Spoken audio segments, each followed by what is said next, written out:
আমার কিন্তু কোনো সাজ পোশাক নাই, কেন আমার ঝরঝরে চেহারা তো সাজতে পারিনি। হাসি দেখো বাবা। আরে এইসব এসব রাম পাঁটা গোনা বসেনি কেন? বসলে ভাল লাগবে না? এসব হুদুল কুতকুতুর বাচ্চা গোনা বসেছে আর ধেড়িয়ে মহিষ দাঁড়িয়ে আছে। বলছে বৃক্ষ তোমার নাম কি, ফলে পরিচয়। ক লিখতে কলম ভাঙে, ছ লিখতে ছিঁড়ে খাতা। তাই শিখে নিতে অকারিতা, নিজের মুখে করছি স্বীকার। কি করে যে লিখবো চিঠি, জানাবো মনের কথা। তাই মুরুক্ষর সঙ্গে প্রেম করলি কেলানি খেতে হবে, আর শিক্ষিতের সঙ্গে প্রেম করলি বালিশের তলায় থাকবি। তা তোদের বুদ্ধি হইল না ছোটবেলায়, তোর এত মোটা মূর্তি রে। ব্যানে যদি ধুলো লেগে যায় জায়গা, শাশুড়িরা কেচে দিবে আমার তো।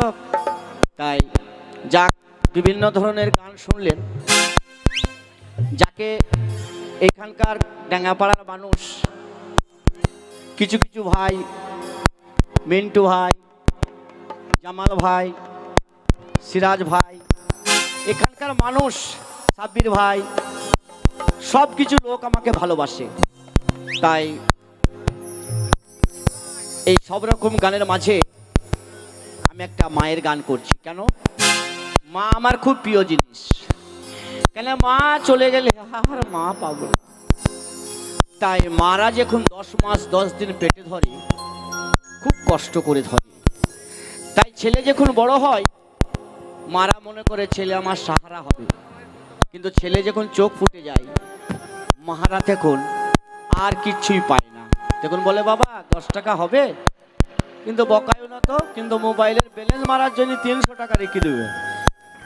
তাই আমি একটা মায়ের গান করছি, যদি ভালো লাগে আপনারা সহযোগিতা করবেন। তারপরে তো আমি আস্তে আস্তে এগিয়ে যাবই, ভাতারের ভাত ছাড়িয়ে দেবো, মেয়েরা কিস্তি নিয়ে কি চলনে আছে সেটাও বলবো।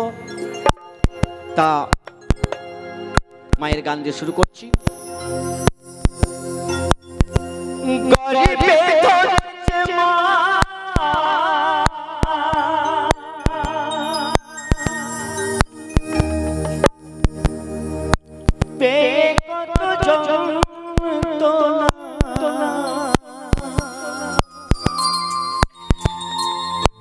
দেখাইল শক্তি বদলে দুনিয়া, তবু কেন মায়ের চোখে জল?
ধরিল বর্ষাকালে মাতা বড় ব্যথা পাইল।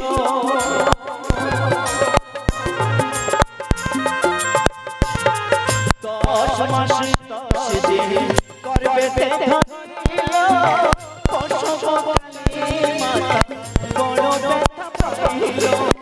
ও গো আমার মা জননী দেখাইল বিশ্বভূমি।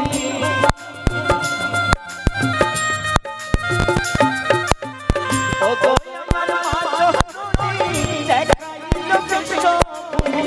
কাটা গাছে ধরা দিল রে দুনিয়ায় তবু কেন চোখে জল রে দুনিয়ায় তবু কেন চোখে জল।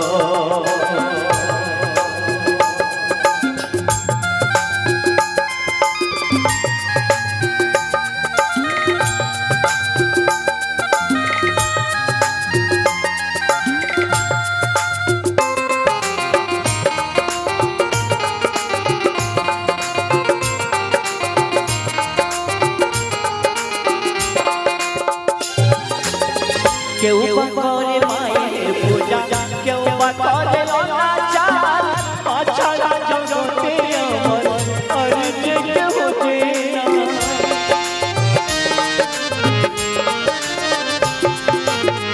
কেউ বা করে মায়ের পূজা, কেউ বা করে অনাচার, মা ছাড়া জগতে আমার আর যে